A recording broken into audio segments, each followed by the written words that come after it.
इतका करोडो रुपयाचा पैसा हा मिठी नदीचं साफ करण्यामध्ये घातला। कुठल्याही शहराचा विकास जर करायचा असेल, कुठल्याही गावाचा विकास करायचा असेल तर आपल्याला आपल्या लोकांच्या मदतीशिवाय ते शक्य नाही। डिजिटल टेक्नॉलॉजीचा वापर केल्याशिवाय आपण हे करू शकत नाही। नगरपंचायत तर आपण केली, परंतु आपण त्यांना 1 रुपयाचा निधी दिला नाही। कचरा कुठं टाकायचा, ओला कचरा कसा करायचा, सुका कचरा कसा करायचा, स्वतःच्या बळावर नगरपालिका, ग्रामपंचायती आणि महापालिका उभ्या राहिल्या पाहिजे।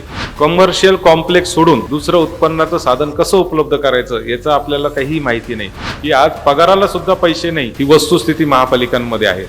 2007 साली मी अहमदनगर जिल्हा परिषदेचा सदस्य म्हणून निवडून आलो आणि 2007 ते 17 10 वर्ष मी जिल्हा परिषद सदस्य म्हणून काम केलं। आणि हे काम करत असताना मला आपल्याला सांगितलं पाहिजे की पहिला जो माझा जिल्हा परिषद गट होता तो आमच्या संगमनेर शहराचे लागूनचे सगळे गाव होते। आणि तिथे असं व्हायचं की त्याच वेळेस माझी आई नगराध्यक्ष होती आणि मी जिल्हा परिषद सदस्य होतो। आणि आमच्या फक्त एक रस्त्याचं अंतर दोघांच्या याच्यात होतं, म्हणजे रस्त्याच्या पलीकडे माझा जिल्हा परिषद गट होता आणि इकडे तिची नगरपालिका होती। आणि घंटागाडी ही संकल्पना 2007 मध्ये नव्हती।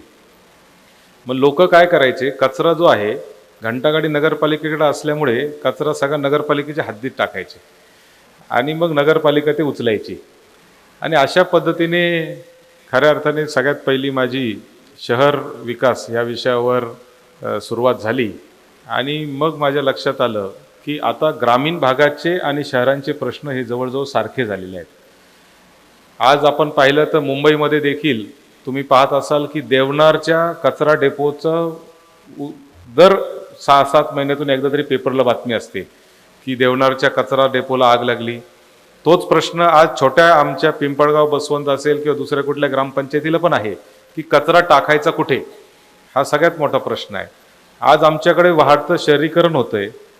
मुंबईच्या मिठी नदीमधल्या कचरा साफ करण्याचं आणि ते तुंबत असल्यामुळे पूर येण्याचं एक संकल्पना आपण दरवेळेस वाचत असाल की मिठी नदीचं पाण्या साफ करण्यासाठी, त्याचा कचरा साफ करण्यासाठी जेवढा पैसा मुंबई महापालिकेने मागच्या 15 वर्षात घातलाय, तुम्हाला जर सांगितलं की तिथल्या पाण्याची किंमत आता 1000 रुपये लिटर झालेली आहे तर तुम्हाला आश्चर्य वाटेल। परंतु आजपर्यंत इतका करोडो रुपयाचा पैसा हा मिठी नदीचं साफ करण्यामध्ये घातला। आणि तोच प्रश्न आज आमच्या ग्रामीण भागातल्या देखील गटारींच्या बाबतीमध्ये आहे की ती गटार साफ करायला पैसा आणायचा कुठून, ती गटार साफ करायची कशी, ती कुठं सोडायची, ते पाणी कसं सोडायचं। आमच्या संगमनेर नगरपालिकेला हरित लवादाने 5 कोटी रुपयाचा दंड केला साहेब, कारण आम्ही ते पाणी नदीमध्ये सोडत होतो आणि त्याला ट्रीटमेंट करण्यासाठी आमच्याकडे STP नाही। आम्ही STPचा प्रकल्प चालू केला, आमचे CEO इथं राहुल वाघ साहेब बसलेले आहे। आम्ही STPचा प्रकल्प चालू केला, गावकऱ्यांनी तिथल्या विरोध केला की STP इथं नाही होऊ शकत, कारण त्याच्यात लोकांमध्ये एक कोणीतरी कृती समिती तयार केली आणि लगेच चालू केलं की इथं वास येईल, लोक आजारी पडतील, मुलंच होणार नाही, अमुक होईल, तमुक होईल, असे वेगवेगळे प्रकारचे प्रचार चालू केले।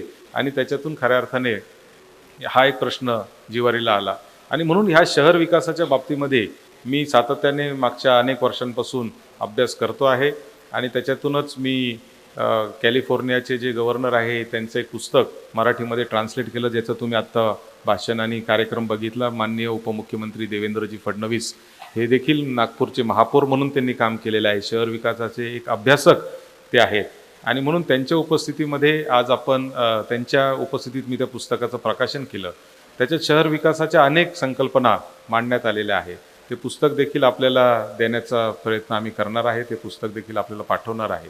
आणि कुठल्याही शहराचा विकास जर करायचा असेल, कुठल्याही गावाचा विकास करायचा असेल तर आपल्याला तिथल्या लोकांच्या मदतीशिवाय ते शक्य नाही।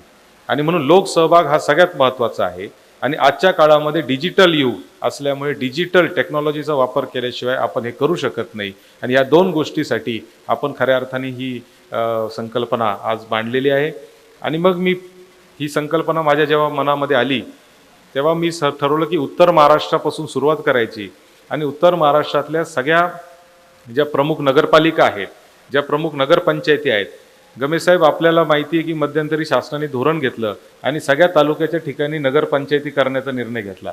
नगरपंचायत तर आपण केली, परंतु आपण त्यांना 1 रुपयाचा निधी दिला नाही, सुखसोयी दिल्या नाही। ग्रामपंचायतीच्या कार्यालयामध्येच नगरपंचायत तयार झाली, अशी परिस्थिती अनेक ठिकाणी आज आहे। आणि म्हणून फक्त आपण नावाला त्यांना शहर म्हणतोय, परंतु त्यांच्यासाठी जो आराखडा पाहिजे तो आपला कुठल्याही पद्धतीने नाही. आणि म्हणून आम्ही खऱ्या अर्थाने आजच्या ह्या समिटसाठी फक्त 120 लोकांना निमंत्रित केलं. तशा 140 आपल्याकडं जागा आहेत, म्हणजे 47 नगरपालिका आपल्या उत्तर महाराष्ट्रात आहेत, 5 महानगरपालिका आपल्या उत्तर महाराष्ट्रात आहेत, आणि आपण साधारणतः 96 ग्रामपंचायती अशा आयडेंटिफाय केल्या होत्या की ज्याची लोकसंख्या 15-20 हजारपेक्षा जास्त आहे किंवा ज्यांच्यामध्ये वाढतं शहरीकरण होतंय.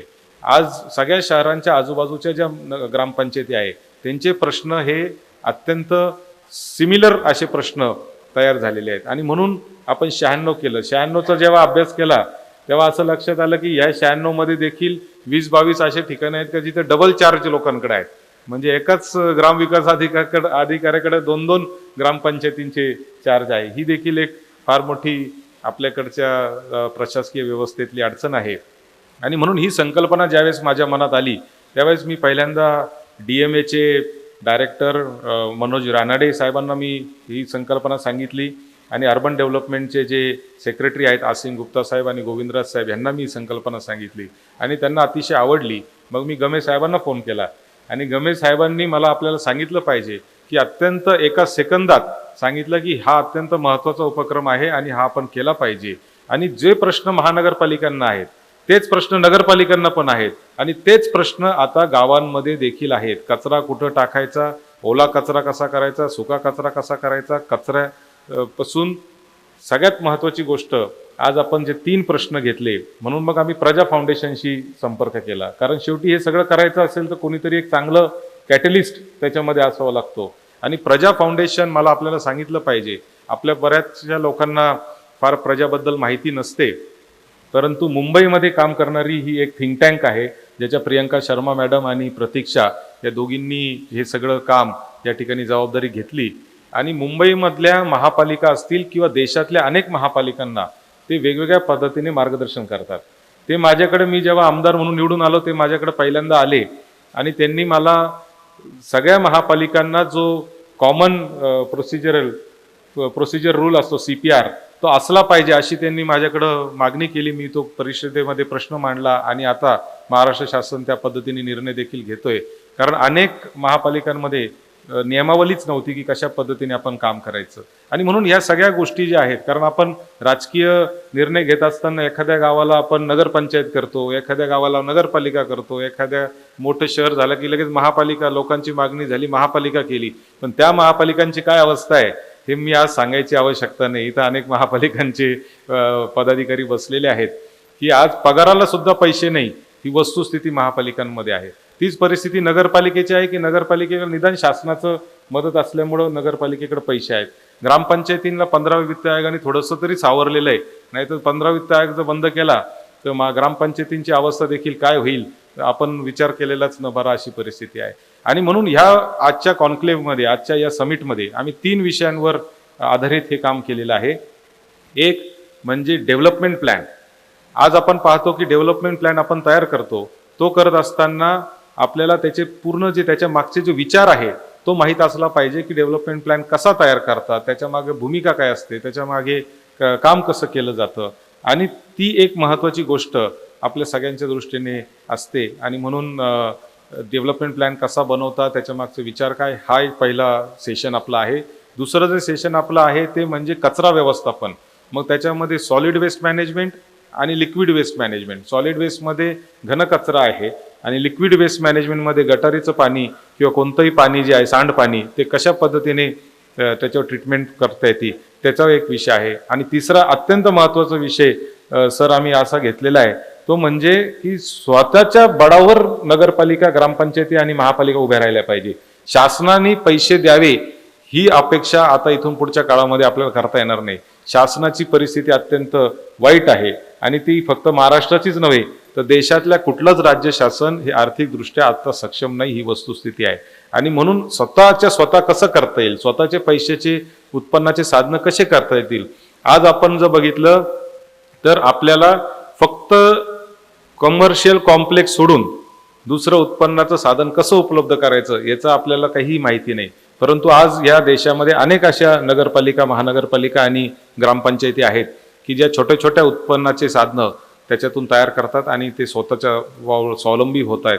हे 3 विषय घेऊन आज हा कार्यक्रम आयोजित केला. खरं तर मला आज उल्लेख केला पाहिजे DMAचे आपले विभागीय अधिकारी दुसाने सर, त्यांनी देखील ह्याच्यामध्ये अतिशय महत्त्वाची भूमिका त्याच्यामध्ये सगळी पार पाडली आणि त्यांनी हे सगळं घडून आणण्यासाठी प्रयत्न केला. त्या सगळ्यांचं मी अभिनंदन करतो, आभार मानतो. गमेसाहेब, आपलं देखील मी आभार मानतो की आपण पुढाकार घेतला. कारण शेवटी काय आहे की आम्ही किती चांगला विषय मांडला तरी जोपर्यंत तुमच्याकडून ते पत्र निघत नाही आणि तुम्ही त्याला जोपर्यंत एक त्याच्या सिस्टीममध्ये त्याला टाकत नाही तोपर्यंत आपली यंत्रणा हलत नाही. आपल्या यंत्रणेचं जरा दुर्दैवी परिस्थिती आहे. आणि म्हणून मला आपल्याला विनंती एकच करायची आहे की आजचा जो दिवस आहे, हे काय 5-7 तास जे काय असतील आपले, हे थोडंसं आपण प्रत्येक जणांनी त्याच्यामध्ये मन लावून आपण लक्ष द्यावं.